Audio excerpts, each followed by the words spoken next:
Welcome back. Water is rapidly becoming one of the defining challenges of this century.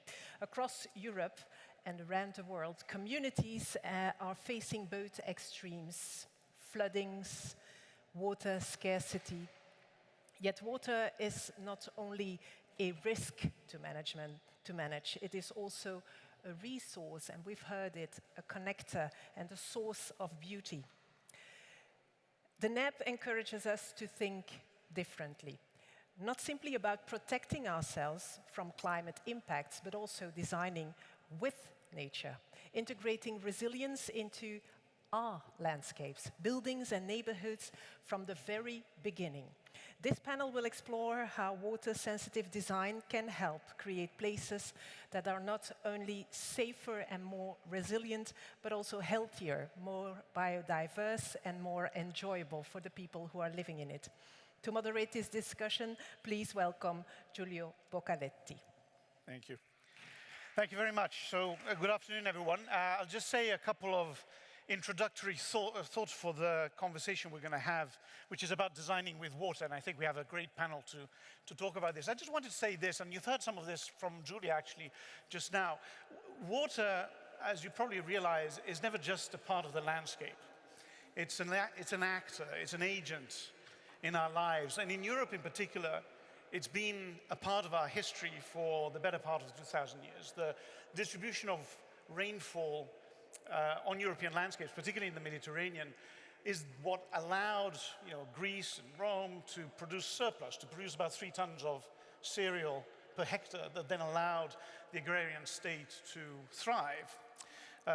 Water in the canals, water mills, which are the fixture of medieval Europe, allowed for the productivity improvements, the labor productivity improvements that allowed Europe to recover after the Black Death in the 13th and 14th centuries. We here in Brussels are on the Seine, which is a tributary of the Scheldt, which is the river that gave birth to modern international relations, to the Westphalian state, right? The Treaty of Münster is the first time in history when a monarchy, the Spanish crown, and a republic, the Lord States General, recognize each other as legitimate sovereigns over different territories. This happens in 1648, and it happens over a river, a feature of the landscape. And then, let me just kind of remind you the last point here, which I always find sort of evocative, which is that immediately after the Second World War, one of the central problems in Europe was managing another river, the Ruhr,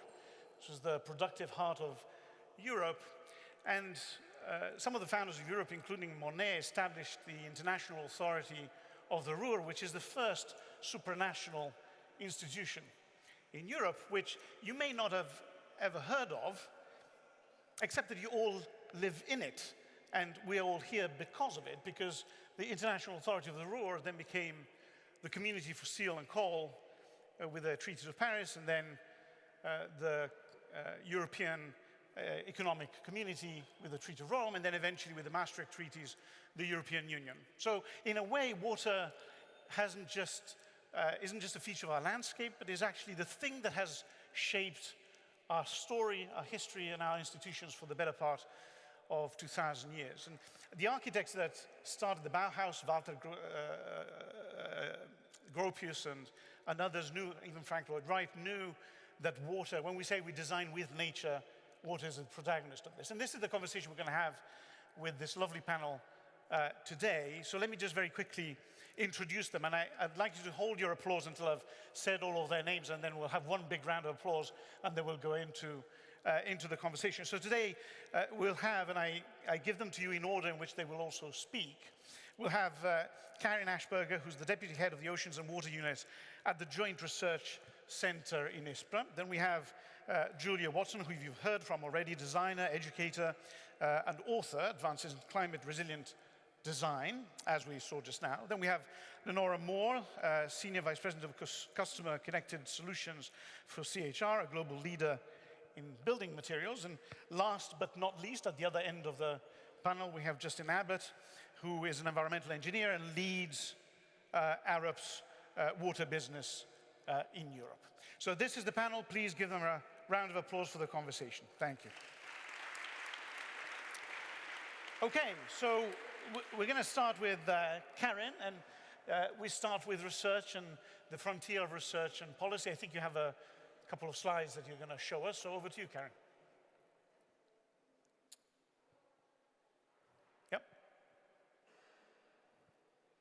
Okay, thank you very much. Thanks for the invitation.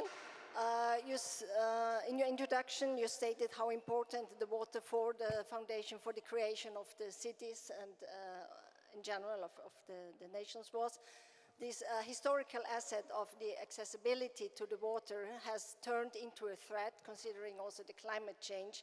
And here I want to show a few positive examples how we can fight this. So these threats are floods, for example, and I've here an example from Copenhagen of water plazas, the Tåsinge-Platz, where an industrial area was turned into an area that can absorb too much water, but under normal cases also is a recreation area for the neighborhood in these places.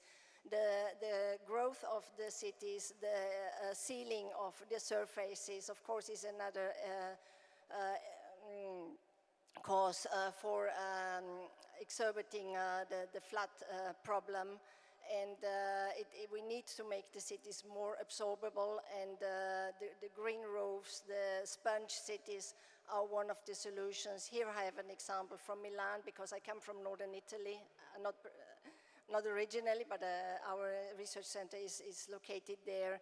So there is this Bosco Verticale that is one of the examples. And then another example is the wastewater. We need to manage always more waste of increasing populations of the cities. And usually this is something that is hidden, and people are not aware of this, of the waste, which is also a source of resources and of water that can be reused. And here I have an example from Osaka, the Maishima waste a sludge facility that was turned into a kind of a museum or a landmark and in a recreation park, and which also not only is nice to view, but also increases the awareness of what happens with the water, and also how we can more pressure this good. So I come from the Joint Research Center, and we provide scientific and technical support to the Commission, and we do this in many different ways. And here just very short and in very few examples. So we have many modelers. We can look at different of these solutions, model the water retention under different climate scenarios, under different policy scenarios. What if this regulation is implemented? What would it help? How would it look like in 2030, in 2050, if the temperature increases by 1 degree, by 2 degrees? So just to give a flavor of what we're doing. Another example is that we have regular reports. One is this water atlas, city water atlas, where we had blue city prints of more than 40 cities to show how the water is managed, the wastewater is managed, if they were green city awarded in the last year. So a nice summary of this. I mentioned already reused water, the wastewater, use it in a circular way, because this helps to protect freshwater resources, groundwater resources, but there are often reservations to this. So we have provided a lot of, and produced a lot of guidance on the use of on the reuse of the water, also a serious game to have better access to the stakeholders and to acknowledge this better. Another example is what we are now creating is the European Water Academy. It will be launched in September this year. This is a platform that we coordinate for the skill development and capacity building, a network of network where we collaborate with the water associations, with other training centers, and to help the water management training to be, and also the sector to become more up to date. And last but not least, in the middle, you see an example of our SciArt activities where we tried to convert pollutants into spirits, and we depicted them as nice, but also awful creatures, just to make them visible what they mean to us. So I think I could give you a bit of flavor what we Thank you, Karen. So the role of science, I mean, this is a complicated problem, right? It requires modeling of the entire system in order to know what happens in a particular location, but designing with water then leads you to some of these technological solutions, some of these modern solutions. Now over to you, Julia.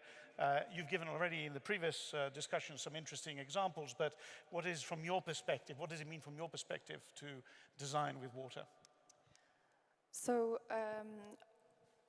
I actually wanted to just describe the different organizations that we have, because yes, we are a design office and we're working with design, but in that, we're an office that has two pillars, design and science.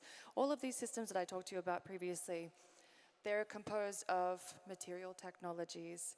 Those material technologies are put together to replicate a module, and that module is replicated to create the system creates the infrastructure. So if you look into these technologies in these environments, because of such scarcity of a material geography, a local resource shed, there's a forced sustainability and a forced sort of ingenuity that has to be arrived at.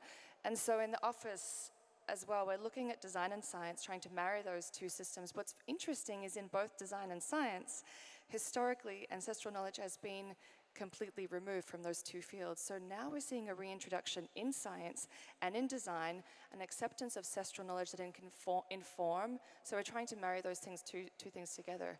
So the other side of low tech being a vision and a mission and a movement with two different entities is the Institute. We have education and advocacy. So we teach different ecological curriculums. We offer ecological curriculums to different countries. Last year in Canada, we worked with Eco Schools Canada. We had 165 schools in Canada that we supplied curriculum to. We're now working with Eco Schools USA. Next year, we're working with Eco Schools Global, and we have the potential to distribute curriculum that builds and cultivates planetary literacy to 52,000 schools around the world. And that's what I left you with that question, which I wanted to respond to you, is if we can actually get and shift that sort of industrial idea of this is how we implement and design on the ground and change the imagination of the next generation, then we have the potential to do a really big system shift in thinking about our relationship to nature and our relationship to technology. I just wanted to show you these systems, because one of the questions I always get asked is, well, I live in Europe, and so there's none of these systems that are left. How do we understand? What is our ancestral knowledge? What is our TEK? So this is a system in the Czech Republic. It's called the Třeboň and the Priok. It's canals and dikes. It's initially a monastic landscape. It's about 800 to 900 years old, and it's growing aquaculture.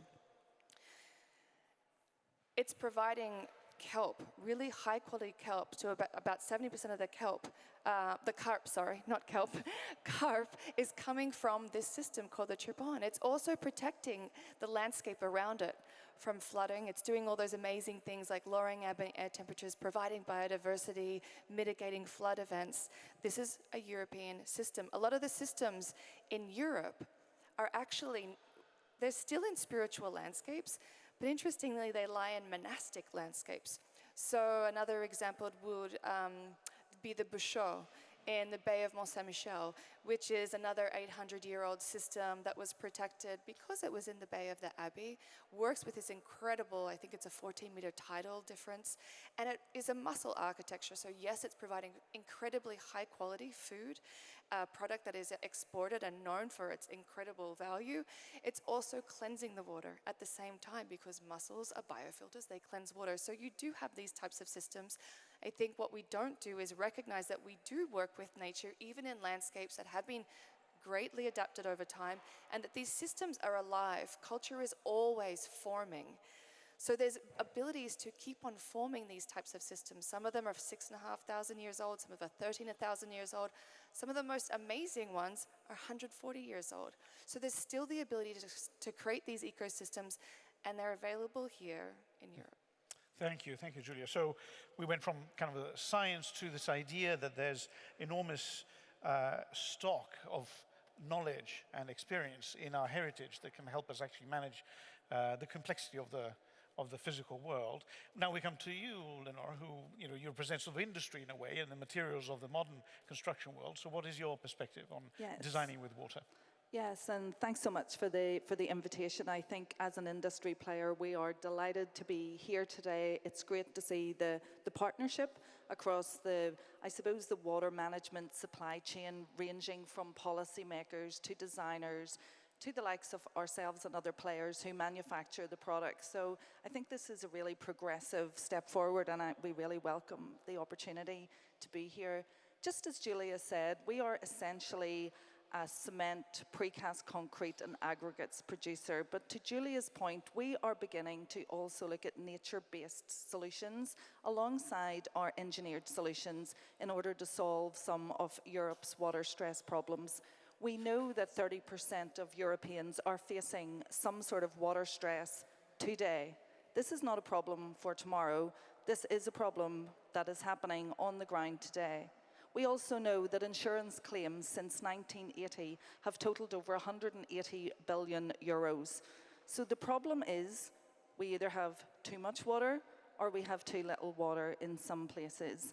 And I think the onus really is on us, both at a European level, at a country level, and a personal level, to really begin to take the water problem very seriously. I think most of us are used to getting up every day, turning on our taps, water comes out. In areas in Europe now, the reality is there is water scarcity. Taps are being turned off, water is being turned off in a lot of cities. So I think having this topic of how we design with water, how we can ensure water resilience is really important, not just for all of our communities, but it's also really important for the economic development of Europe going forward. If you think of industry, whether that be data centers, the resurgence of nuclear across Europe, this is all going to rely on a resilient water infrastructure to back the economic investment. So again, delighted to be here, delighted to share the views with the panel. Thank you, Giulio. Actually, before we go, given that you've been so efficient that you've got another minute left, I wonder if I can push you, though, on maybe, we can come back to it later, but what is the one example that you think is most distinctive, if you will, of this kind of future-looking, forward-looking integration? Yeah, probably, like there are many examples, probably just because we've recently just worked on an example with the city of Strasbourg in France in order to solve their flooding problem. And I think they sort of approached a variety of stakeholders to help them solve this problem. It was quite unique in that we had to retrofit a system around an aging, existing infrastructure. So it wasn't a case of just digging up and putting something new in. We had to work with designers, we had to work with the municipality in order to design a system that could easily plug and play with their system. We did that with the use of both nature-based and also with a special vortex filtration system to help cope with the water runoff.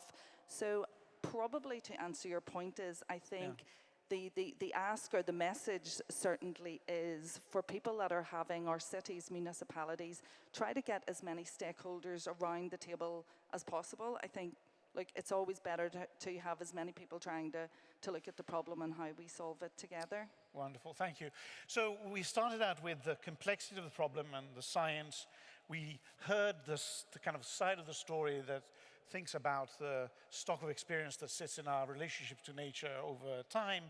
You know, your point of view, Lenore, as somebody who works in the industrial economy but looks at the nature-based solutions as an integration problem. And now we come to you, Justin, and Arup, which is an integrator in many ways, as a kind of designer of systems, right? Topic is designing with water. So what is your point of view on this? Okay, thank you. So I'm starting off with a title called Next Generation Infrastructure. That's a playback to the World Bank report of about 5 years ago that started to explore the opportunities around bringing blue and green assets into our urban infrastructure, moving beyond grey, but thinking about a more integrated infrastructure system. And this is some work that we've been doing at Arup over the last 10 years now, our framework for thinking about what design with water means. And essentially, it's placing an integrated water cycle at the heart of sustainable planning and delivery, using water as a catalyst to increase the wealth, health, resilience, and sustainability of our towns, cities, and places. But I think there's 3 key touch points in that framework. The first is thinking about rethinking assets. What are those water assets that we have to be worried about beyond the grey pipes under the ground? Thinking about how water interacts with other systems in the cities. Our roads potentially are water assets. Water interacts with them. Thinking about non-physical assets, how our communities interact culturally and physically with water. So that the whole more mature discussion around assets. Secondly, I think we need to rethink stewardship. Managing water is not the sole responsibility of the water utilities. Water interacts with anything that sits within a river basin.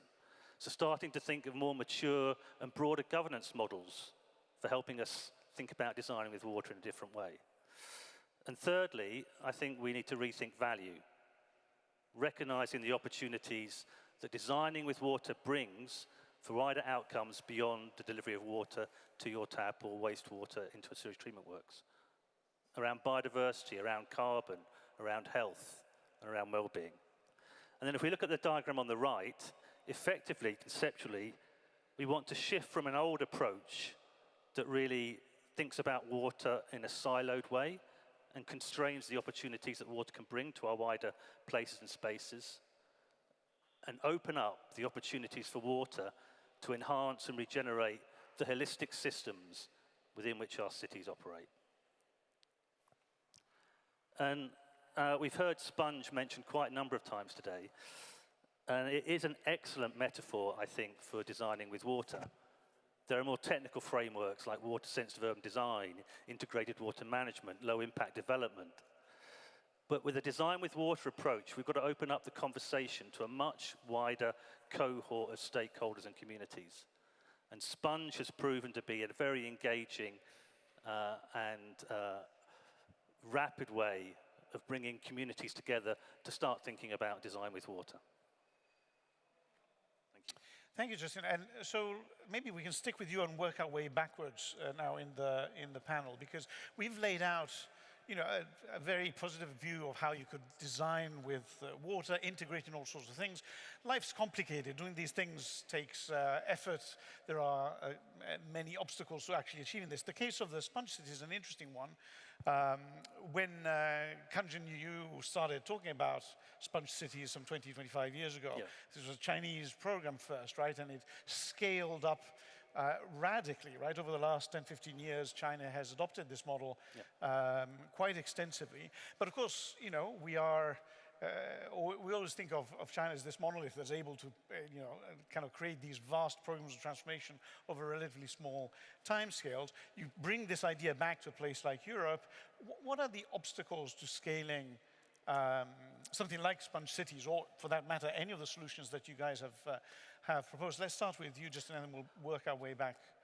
Okay, I think my first obstacle is we stop design to get rid of water. We are locked in traditional ways of thinking about water. I think from my perspective, water, having been in the industry for 38 years, is considered far too far down the design process. You know, there'll be other things. Transport is considered way in advance of water. So we need to understand all the points we've made today about the increasing importance of water to the resilience of our places and our economies. We need to move it much further up the design process, and we need to move it much further up the planning process. There needs to be this blue thread, blue-green thread, through from regional planning, through to local planning, through to master planning, through to design. And at all of those touch points, it almost needs to be water first, nature first. And what does then that mean? And that I think will then give an opportunity for us to embrace water a lot more effectively than we do at the moment. And whose job is it to do that, to make that happen? I think it's down to policymakers. It's down to anyone involved in the built environment.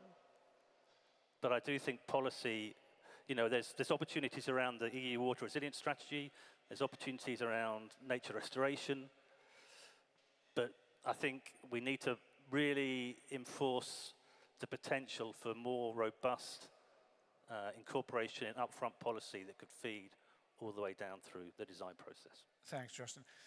Linda, over to you. What needs to happen? What are the obstacles that are impeding this integration that you talked about, and what can we do about it? Yeah, and I think really it's in three key areas, and Justin has already sort of voiced one of them, which is really around legislation, and we would say enforcement of legislation as well with regard to how we treat and how we design with water. So we have been speaking to a number of policymakers on, coming from an industrial point of view, how when legislation is not enacted or is not enforced, it creates a very unstable, uncertain environment for businesses actually to invest in.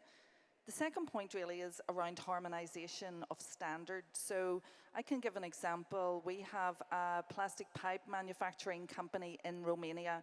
We have the ability to export to many other European member states. But the reality is everyone has their own standards, everyone has their own testing to do. This is expensive and it's extremely slow.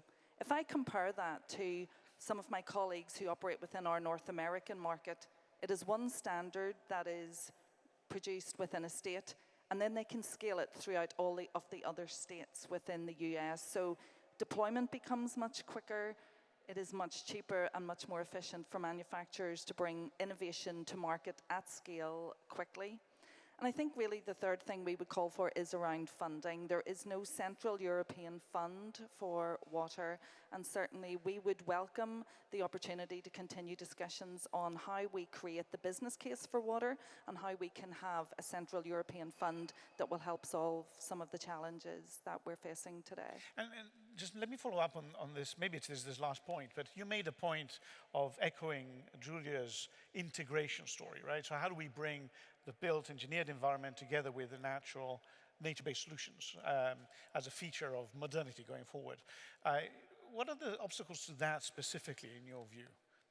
Yeah, well, I think our cities that we have today, they were never designed to withstand the extremes of weather that we're now facing. There's impervious surfaces, there's many different things. We have congested pavements, etc. So, I do think one solution, there's not going to be one solution for everything, and that's why when Julia had talked about the nature-based solutions, that resonates with me. When we hear Justin talking about the sponge cities and looking at green roofs and other more natural ways that we can treat water runoff, that's actually the preferential route that we go, and then we can substitute with engineered systems where we can't facilitate with a more nature-based approach. Thank you, Nora. Over to you, Julia. You gave us some really compelling examples of traditional solutions. They're not ubiquitous. So how do we get to a world in which that is a systematic part of our toolkit? Yeah, I think that if we're going to be actually very serious about post-carbon futures and circularity and implementing that into how we think of urbanism, we have models for water cleansing infrastructures in places where there is no formal wastewater treatment. We have them in Kolkata, we have them in China, in the Sanjiotang, we have them in Mexico City. These are peri-urban water cleansing machines and infrastructures that are deeply embedded with culture, community, food growing. And it's in a similar way, we have these sort of budget item lines and what's the priorities. But what if we have a system that cleans water, reduces ambient air temperatures, stops flooding, stops or mitigates flooding and drought, creates biodiversity, creates a really incredible environment, but also can provide, say in the East Kolkata wetlands, 10,000 jobs, can reduce the actual running costs of having to have a formal wastewater treatment plant running for just 1 year, not the cost to build it, just 1 year, $21 million. reduces the cost of transporting all the water and the food grown in the surrounding area and the fuels and the chemicals. So we can have these types of systems in our cities. What's not happening is we're not studying them. And yes, we can talk about nature-based technologies, but we don't talk about them being culturally embedded and responsive and community stewarded. And so if we can have this, I was at a conference last week where we had all of the top water innovation teams around the world, Xylem and all these guys who have so much investment to build these next generation water technologies. And they said one of the most important things that we are going to need in the future of water is decentralization. But we're looking at high tech for decentralization. We're not looking at these informal wastewater treatment systems that also grow food, that do so many other things. The Trebon system that I showed in my talk, that has biodigesters. It's co-located with new renewable energy technologies that work in the same cyclical cycles. So there's so many ways we can think about infrastructures for larger populations being underpinned by natural processes that take 40 days, but have a multitude of ecosystem services that service those communities, as well as jobs and economic opportunities. But let me push you on this question of what needs to happen, because so you say one is studying. We have to sensitize people to understanding that this is an opportunity. I mean, arguably, we've had ecosystem services-based systems for a long time. Lake Thirlmere, which provides water to Manchester, was protected in the 1850s in order to provide water to the city, right? So some part of this has been with us for a long time. What needs to happen now beyond awareness? Is there something else that you think is critical to them making these solutions happen at scale? I mean, I think there's policy, there's investment, there's an understanding that we can use living infrastructures not just to keep water in a passive way, not just to have sort of areas for conservation, but use them in a very active, productive way, and that they can do a multitude of things and services that are municipal for the cities. And so I presented those 5 technological specifications. What if we didn't just rely on STPs and we actually thought about how do we provide these types of landscapes and transition some of our infrastructures into some of these nature-based systems that are really community-led and stewarded. Fantastic. Karen, we come back to you, going back full circle. So we started with you. We started with a research center that lives at the boundary with policy. You gave us 3 famous examples of innovative solutions to design with water. From your vantage point, what are the obstacles to scaling up these solutions? What needs to happen that isn't happening? Yeah, I was at the workshop yesterday about where we on sponge landscapes, and we discussed a lot the grey and the green solutions. And one of the obstacles or one of the issues of the green solutions is that they take more time to show an effect. And sometimes, particularly politicians, they think in terms of 4 or 5 years because of elections, and these solutions may not pay off yet. That might be one thing. If we think about landscapes, they need more, not within the city maybe, because but more in nature, they need more space, green solutions. So where do you get the space from? You need to take it from agriculture, from wood production. So there is an economic loss. You have to see how you compensate this by avoidance of the risk of floods or droughts, and the protection of water resources. So this is very, very difficult also to compare with. And the green solutions, they also need more maintenance usually than the grey solutions. So you need to invest more. You have to do it timely, because otherwise they will not survive Yeah. and become ugly and not fulfill their other purpose of being a recreation area. Yeah, thank you.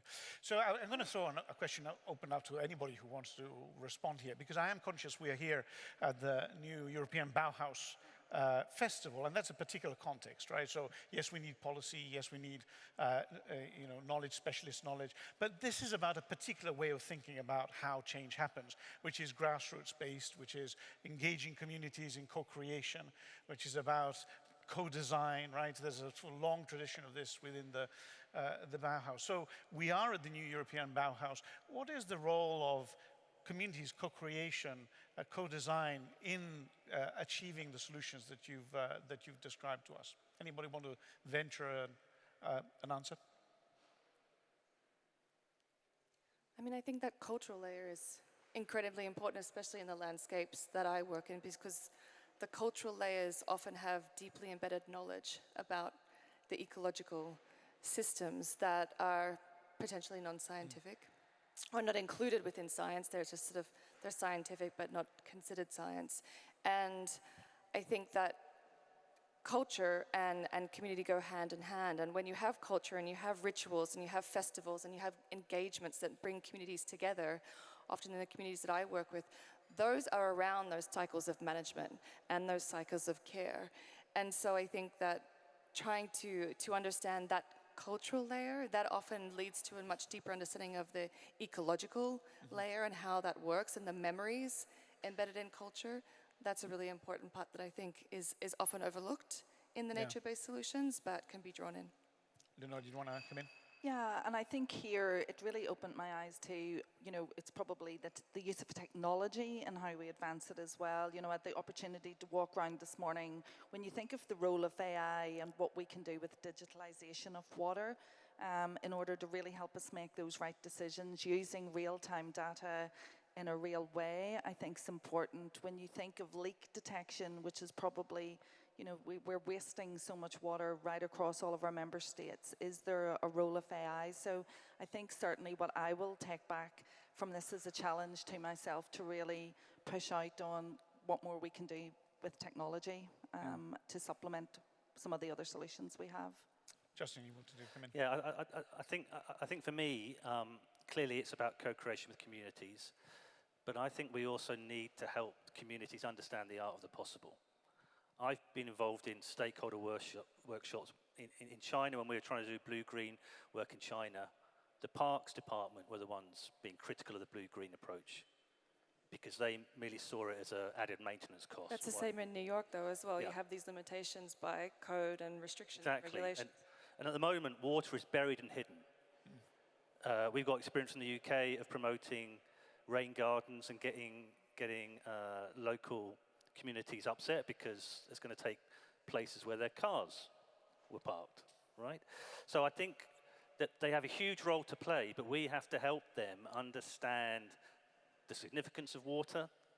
We need to bring it out onto the surface of the cities, not buried beneath, and then start to think of more sort of creative co-design alongside that. Yeah.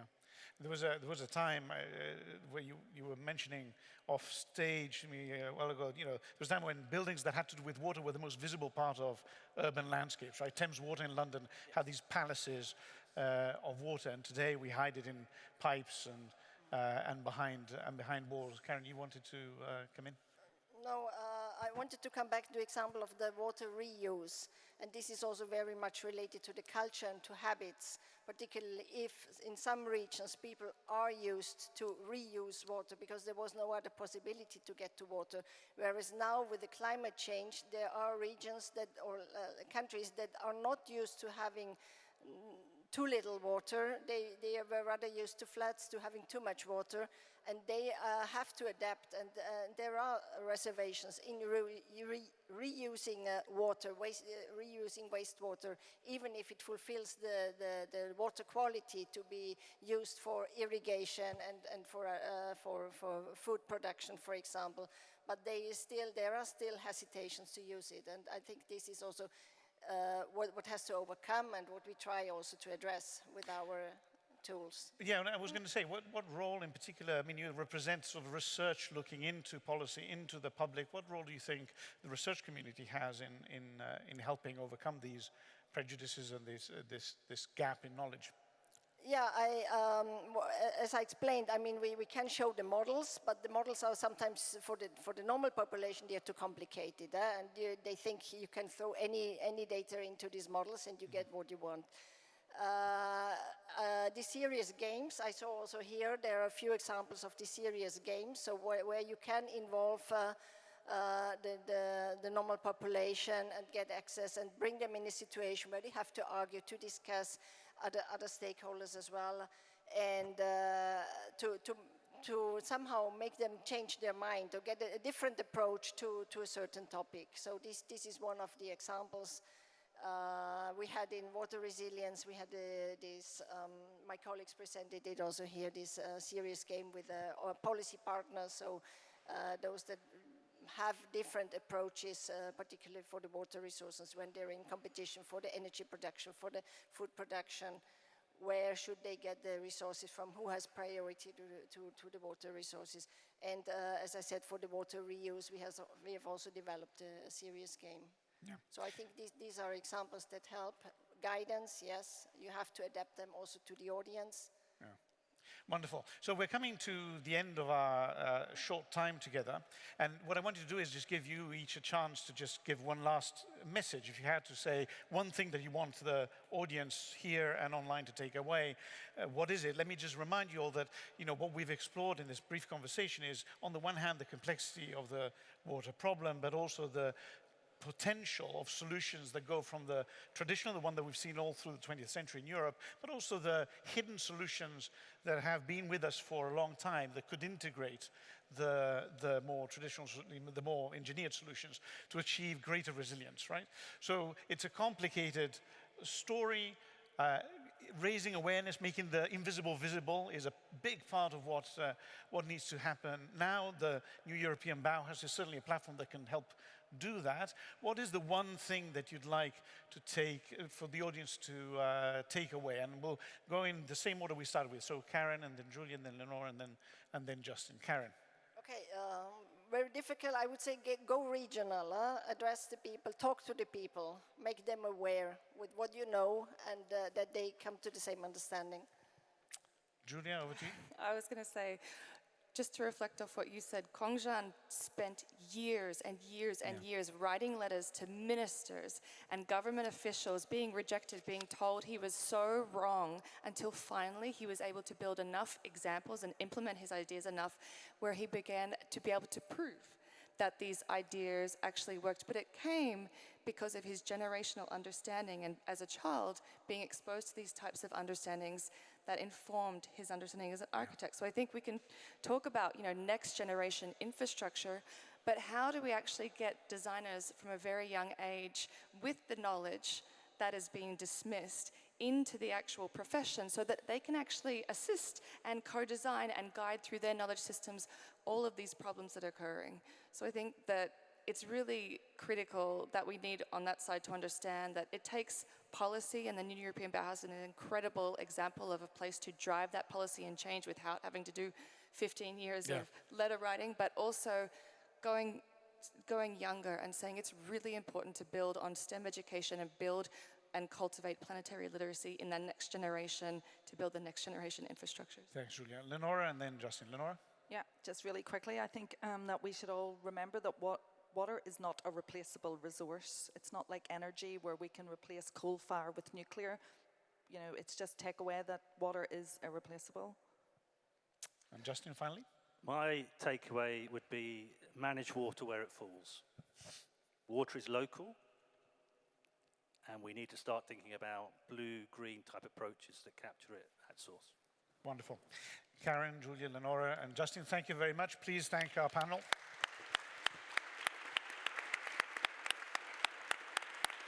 Thank you.